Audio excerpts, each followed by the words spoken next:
मराठा कुटुंबाच्या सर्वेक्षणाचा आजचा आहे दुसरा दिवस। ठिकठिकाणी ॲपमध्ये तांत्रिक अडचणींचा सामना करावा लागतोय।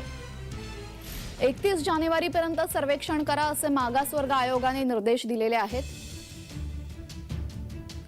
मागासवर्ग आयोगाने दिलेल्या निर्देशाप्रमाणे 31 जानेवारीपर्यंत सर्वेक्षण करायचे। सध्या आपण नगर आणि संभाजीनगरातली दृश्य बघतो। या दोन्ही ठिकाणी ॲपच्या माध्यमातून सर्वेक्षण केलं जात आहे। सर्वेक्षण करत असताना साधारण 150 प्रश्न विचारावे लागतात कुटुंबियांना आणि त्याची उत्तरे यामध्ये नोंद करावी लागतात। हे 150 प्रश्न विचारून त्याची उत्तरे घेण्यासाठी वेळ बराच लागतो आणि त्यासोबतच अनेक तांत्रिक अडचणींचा सामना करावा लागतोय आणि त्यामुळे मोठा वेळ इथं जातोय।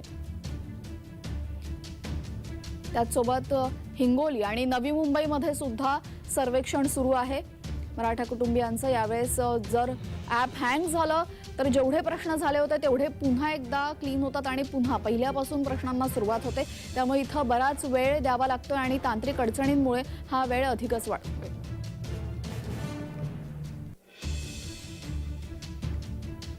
मराठा सर्वेक्षणासाठी कर्मचाऱ्यांची सध्या कसरत सुरू आहे।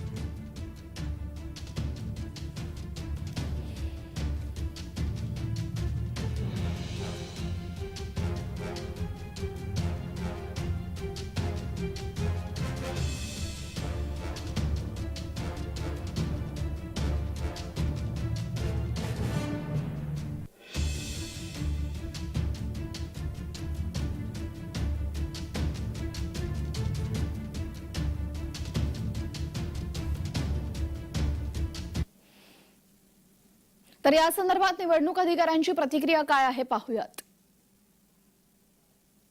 समाज व खुला प्रवर्गाचं सर्वेक्षण, या सर्वेक्षणाचं हे नाव आहे। मला जो सर्वेक्षणाचा जो काही भाग दिलाय तो आहे तवलेनगर।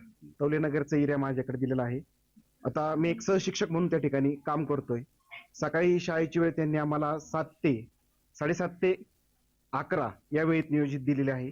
ते झाल्यानंतर मी फील्डवरती जे काही आमचे पर्यवेक्षक म्हणून काम करत होते त्यांनी आम्हाला आमचा एरिया दाखवून दिला।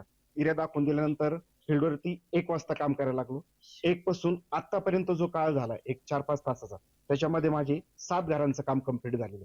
एकंदरीत पाहता घरोघरी गेल्यानंतर घरामध्ये पण प्रश्न पडला जातो, सर्वेक्षण कसलंय, काय आहे, कशा पद्धतीने आहे, आणि प्रॉपर गेल्यानंतर एवढे प्रश्नची उत्तरं कशी द्यायची, आणि जो दुपारचा जो काही कालावधी घरामध्ये जेंट्स नसतायत। महाराष्ट्र राज्य मागासवर्गीय आयोगाकडून मराठा खुल्या प्रवर्गाचं सर्वेक्षण चालू करण्यात आलेलं आहे। यामध्ये अहमदनगर महानगरपालिका क्षेत्राकरता 752 प्रगणक, 84 पर्यवेक्षक, अधिकारी, कर्मचारी असे नेमणूक करण्यात आलेली आहे। सदरचं सर्वेक्षण हे 23 जानेवारी ते 31 जानेवारीपर्यंत होणार आहे।